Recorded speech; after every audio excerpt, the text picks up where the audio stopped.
Sino to? CIA. VP, ngayon lang yung nagdemanda si Yorme, Mayor Isko, kay Congressman Chua regarding sa mga flood control. What's your opinion at saka would you encourage other mayors na i-demanda yung mga congressman nila na mayroong mga palpak o ghost projects? Yes, oo. Trabaho ng trabaho ng Commission on Audit na mag-imbestiga kung meron silang makita na anomalya sa mga projects. So based on their audit or based on investigation sa DPWH, kung hindi man dahil sila yung iniimbestigahan based on NBI or the special committee ng DOJ na mag-imbestiga, dapat talaga pagpanagutin yung mga public officials at yung mga contractors ng ghost projects at ng substandard projects dahil delikado yun sa mga mamamayan. At saka huwag tayo tumigil sa flood control projects dahil noong 2024, last year, nagsabi na ako, sa school building program pa lang ng Department of Education, pinaghati-hatian na ng members of the House of Representatives, pero walang nag-react.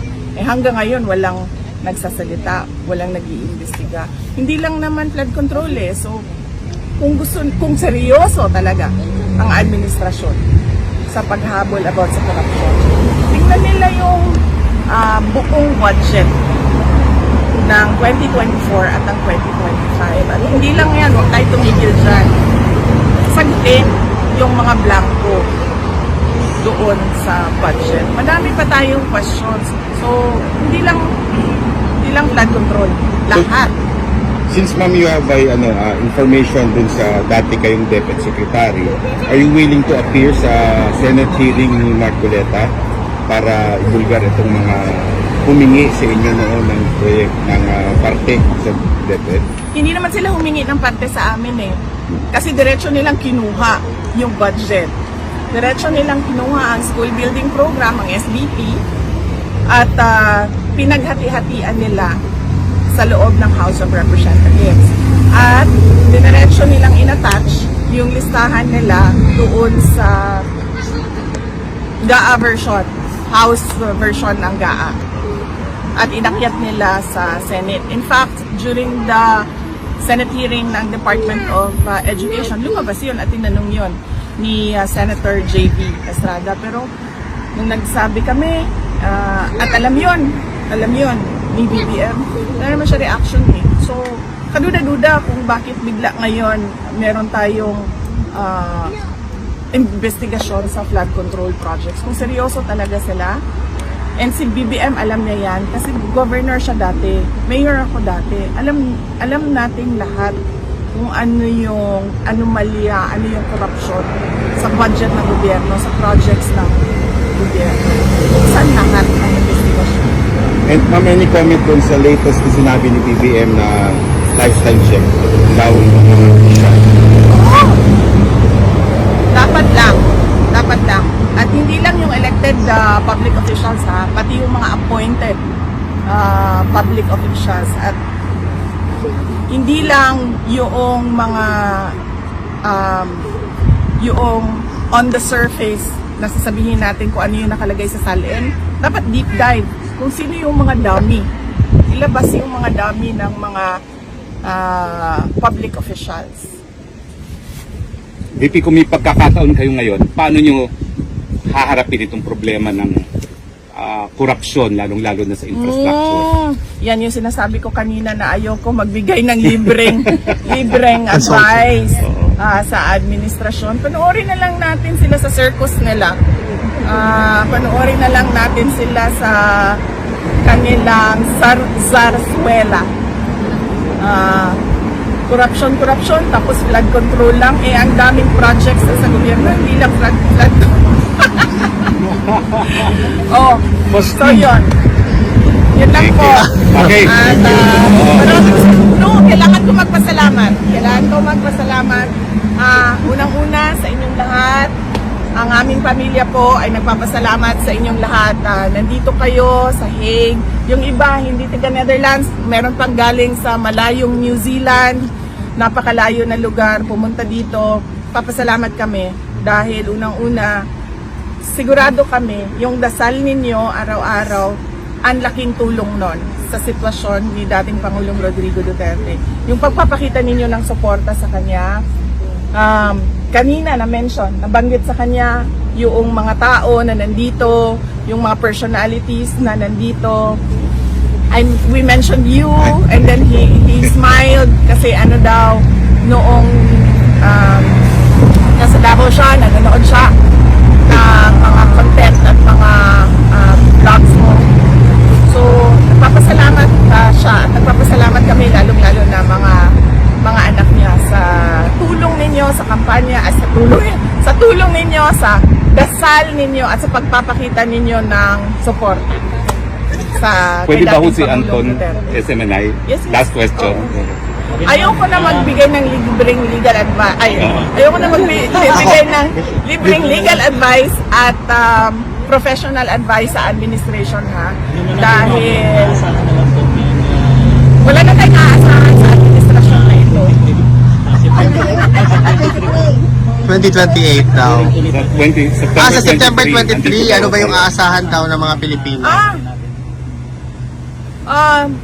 Wala pa tayong, antayin na lang natin, no, ang announcements ng defense team ni dating Pangulong Rodrigo Duterte. Pero ang pagkakaalam ko ay meron tayong pagtitipon sa 21 at 20 at 21. Yes. 20, We have- 21, tatlong araw na. 22, Actually, ma'am, it's from 23. 19 to the 24. 19, 20, 21, 22, 23, 24. Okay, 6 days. Okay. September, So opo. merong pagtitipon ang mga Pilipino sa dito sa The Hague, September 19 until September 24. 26 yan.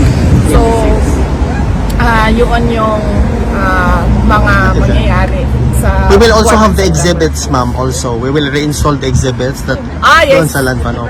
Okay, sige. Okay, sige, sige.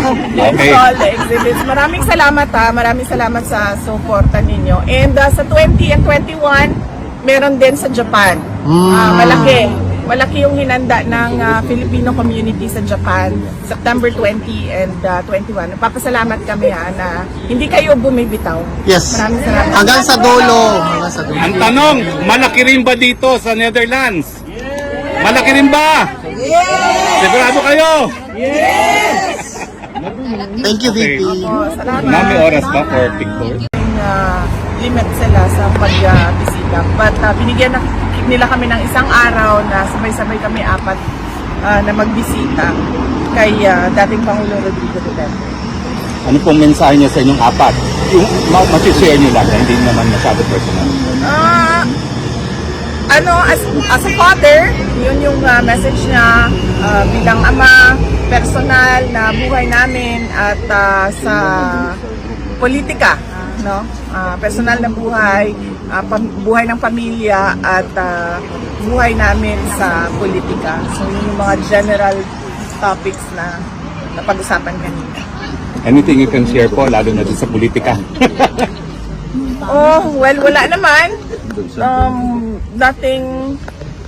Nothing about the future, no? No concrete plans about the future. Pero napapag-usapan lang kung ano yung mga nangyayari ngayon at ano yung posibleng mangyari bukas sa susunod na taon in 3 years from now. So yun yung mga napag-usapan kanina.